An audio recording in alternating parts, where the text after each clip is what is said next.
Muito bem, seguimos então aí para a nossa sessão 4, a defesa da fé, inimigos internos e externos.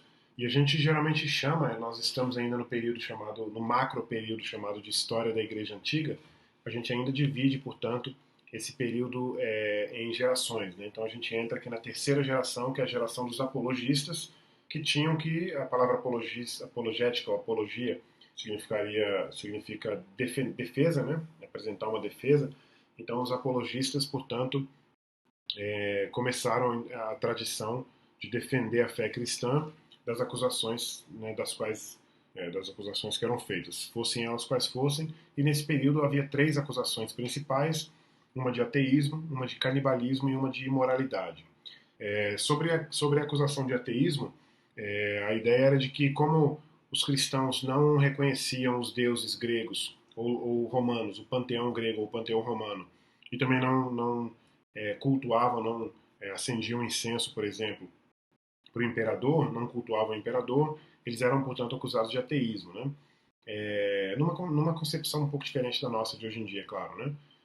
Também canibalismo, a ideia era de que na ceia havia uma informação, circulava uma informação de que o corpo de Cristo e o sangue de Cristo estavam presentes na ceia e, portanto, se o corpo de Cristo estava presente na ceia, quando eles comiam, portanto, os elementos da ceia, eles estariam praticando um ato de canibalismo. Sobre a questão da imoralidade, a acusação era de que maridos e mulheres se chamavam uns aos outros de irmãos e irmãs em Cristo, e, portanto, como eles mantinham um relacionamento amoroso, configurava, portanto, um incesto, na medida em que seria o homem, por exemplo, casado com a sua irmã, né? Mantendo relações amorosas com a sua irmã, e vice-versa, é claro. Então, essa era a acusação de imoralidade, que foram apresentadas defesas, então, desses apologistas desse período. Né? A nossa aula 14 também fala sobre as heresias de fora da igreja, que é essa aula de agora, e a gente começa com o gnosticismo. O gnosticismo era uma filosofia, uma espécie de religião dualista.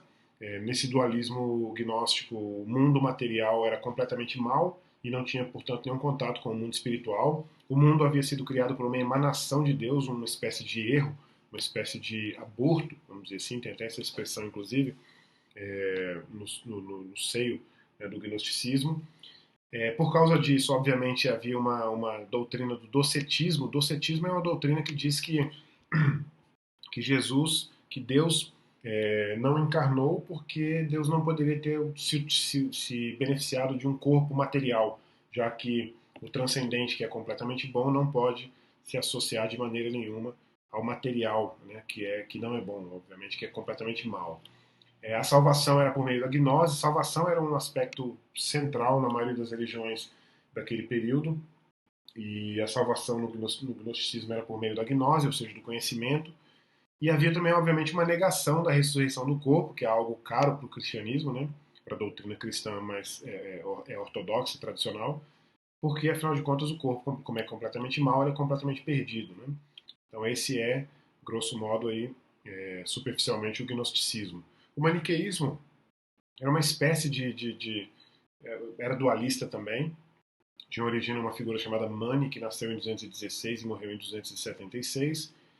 Tinha características como um ascetismo extremo, um ascetismo que era também uma outra característica muito comum nas religiões do período, mas havia, portanto, uma perspectiva ascética no maniqueísmo, dualista também, e aí eu repito aqui a perspectiva do dualismo como sendo uma impossibilidade da relação do mundo espiritual com o mundo material. Nesse período também havia uma série de filosofias, uma série de perspectivas intelectuais, aí no mínimo, religiosas também, que eram dualistas. E o adocionismo era aquela doutrina, uma espécie de adocionismo. Nada está pronto ainda nesse momento, né? Claro que a própria doutrina do adocionismo vai ser melhor desenvolvida posteriormente, né, em termos de heresia, mas era uma perspectiva de que Jesus havia sido adotado por Deus, pelo Pai, quando ele encarnou, né, quando ele nasceu. Então essa que era uma perspectiva adocionista, né? Ou seja, não negaria, por exemplo, a divindade em termos de substância com o Pai. Né? O neoplatonismo é como o próprio nome sugere, uma releitura, vamos dizer assim, um desenvolvimento do platonismo. E como um desenvolvimento do platonismo, havia, por exemplo, a percepção do Criador ou de Deus como um uno inefável, e, portanto, as suas emanações e toda aquela reconstrução do uno inefável em Platão, né? Era místico por natureza também.